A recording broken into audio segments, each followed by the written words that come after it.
या कुक्षि विवरे कृत्वा स्वयं रक्षति सर्वतः नमामि जननीं देवीं परां ప్రకృతిరూపిణీ. మాతృదేవో భవ, పితృదేవో భవ. నేను మీ డాక్టర్ శ్రీధర్. నా నెంబర్ 9295909819.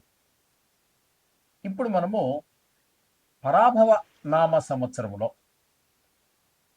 గోచార ఫలితాలు ద్వాదశ రాశుల వారికి ఏ విధంగా ఉంటాయి అనేటటువంటి విషయాన్ని మనం తెలుసుకునేటటువంటి ప్రయత్నం చేద్దాము.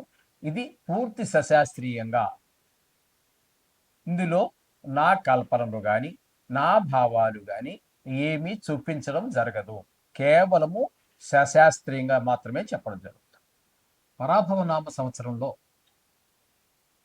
మకర రాశి వారికి గోచార ఫలితాలు ఏ విధంగా ఉన్నాయో తెలుసుకునే ప్రయత్నించాను. ముందుగా మకర రాశి వారు, మకర రాశి పరిధిలోనికి ఏ ఏ నక్షత్రాల వారు, ఏ ఏ పాదాల వారు వస్తారు అనేది తెలుసుకుందాం. ఉత్తరాషాఢ నక్షత్రం 2, 3, 4 పాదాలు, శ్రవణ నక్షత్రం 1, 2, 3, 4 పాదాలు, ధనిష్ట 1, 2 పాదాల వారు ఈ మకర రాశి పరిధిలోనికి వస్తారు. వీరికి ఆదాయం 2, వ్యయం 8, రాజపూజ్యం 1, అవమానం 6. వీటిని చూసి ఏం కంగారు పడక్కర్లేదండి. ఇవి జస్ట్ మనకి ఒక చిన్న సూచన మాత్రమే. మిగతావి గ్రహ సంచారాన్ని బట్టి కూడా మనకి ఫలితాలు ఉంటూ ఉంటాయి. కాబట్టి ఇక్కడ మనం చెప్పుకోవాల్సింది ఏంటంటే, వీటిని ఎంత ప్రముఖంగా తీసుకుని బాధపడిపోవద్దండి. అర్థమైందా? ఇంక ఇవన్నీ మిగతా వీటిలో ముఖ్యంగా చెప్పుకోవాల్సింది ఏంటంటే, వీటిని పరిగణలోకి తీసుకుంటున్నారు. ఇక్కడ ముఖ్యంగా గోచారంలో ఎవరు చెప్పట్లేదు, చెప్పలేము కూడా. ఇక్కడ అవకాశం కుదరదు ఇక్కడ సమయాభావం వల్ల. అది మీరు వ్యక్తిగతంగా తీసుకోవాలంటే అపాయింట్మెంట్ తీసుకుని రండి. ఇక్కడ ఏంటంటే మూర్తిమంతం అని ఉంటుంది. సువర్ణమూర్తి, రజితమూర్తి, కాంస్యమూర్తి, తామరమూర్తి అని 4 రకాల మూర్తిమంతత్వం వస్తుంది ఇక్కడ. దాని మీద ఆధారపడి ఉంటుంది. ఇది కేవలం స్థానం. ఇప్పుడు మనం చెప్పేదంతా కరెక్టే. దీని యొక్క ప్రభావం ఇప్పుడు మనకి పల్లా గ్రహం యోగించదు అనుకున్నామండి. ఎంతవరకు యోగించదు అనేటటువంటిది, మరి ఆయన సువర్ణమూర్తిగా ఉన్నారనుకోండి, అప్పుడు చాలా యోగించే అవకాశం ఉంది. చాలా యోగిస్తుంది అనుకున్నాం. ఆయన తామరమూర్తిగానో, తామరమూర్తిగానో, లోహమూర్తిగానో ఉన్నారు. యోగించజాలరు. అనుకున్నంత యోగాన్ని ఇవ్వలేరు. దీని యొక్క ఎంత పరిధి, ఎంతవరకు యోగిస్తాడు, ఎంతవరకు యోగించదు అనేటటువంటిది మూర్తిమంతం మీద ఆధారపడి ఉంటుంది. కాబట్టి దీనికోసం ఇప్పుడు ఇక్కడ వ్యయం 8, ఆదాయం 2 అన్నాం. అంత మాత్రాన్ని మీరు కంగారు పడక్కర్లేదు. మూర్తిమంతాలు కూడా చూసుకోవాల్సి ఉంటుంది. అవి మనం పర్సనల్గానే మన అపాయింట్మెంట్ తీసుకుని మాట్లాడుకోవాల్సినటువంటి విషయాలు. అయితే ఇక్కడ ముందుగా గురువు గురించి మనం మాట్లాడుకుందాము. ఇక్కడ గురువు గురించి చెప్పాలి అన్నట్టయితే 31వ తారీఖు 5వ నెల 2026 సంవత్సరం వరకు ఆయన మిథున రాశిలో సంచారం చేస్తూ ఉన్నారు. అంటే 6వ స్థానంలో. అది యోగదాయకము కాదు. తదుపరి అక్కడ నుంచి 31వ తారీఖు 10వ నెల 2026 వరకు ఈ సప్తమ స్థానంలో గురు సంచారం జరుగుతోంది.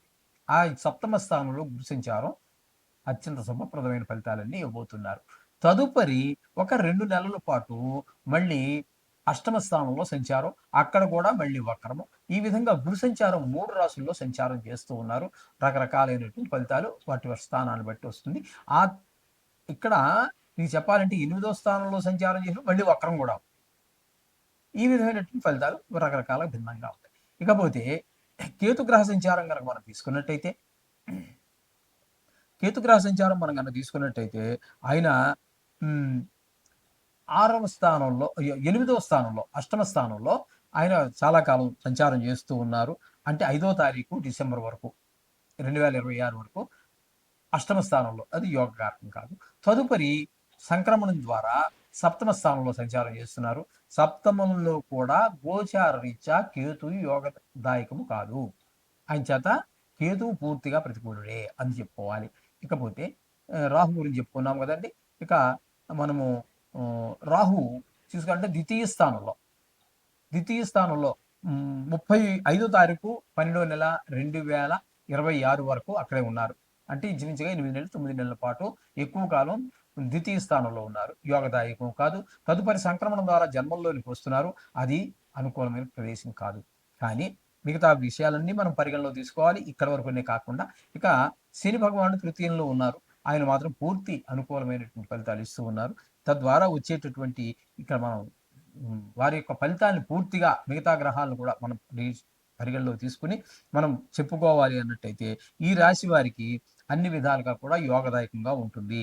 వృత్తి వ్యాపారాలన్నీ కూడా బాగానే లాభిస్తాయి. ప్రేమ వ్యవహారాలు ఒక నిర్ణయంకి వస్తాయి. ఈ విధమైన పరిస్థితి అంతా ఉంటుంది. విద్యార్థులకు కనుక మనం తీసుకున్నట్టయితే విద్యార్థులు ఉన్నత శ్రేణిలో పాస్ అవ్వడానికి అవకాశం ఉన్నది. అలాగే అత్యధిక మార్కులు వచ్చును. విదేశాలకు వెళ్ళే అవకాశం కూడా మనకు స్పష్టంగానే గోచరిస్తూ ఉంది.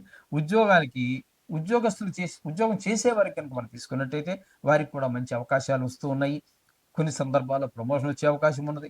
నిరుద్యోగులు కనుక అయినట్టయితే వారి ప్రయత్నాలు ఫలించి ఏదో ప్రైవేటులో వారికి అర్హత తగినట్టుగా ప్రభుత్వంలోనో ఎక్కడో దగ్గర అవకాశాలు కల్పించే అవకాశం దొరుకుతుంది.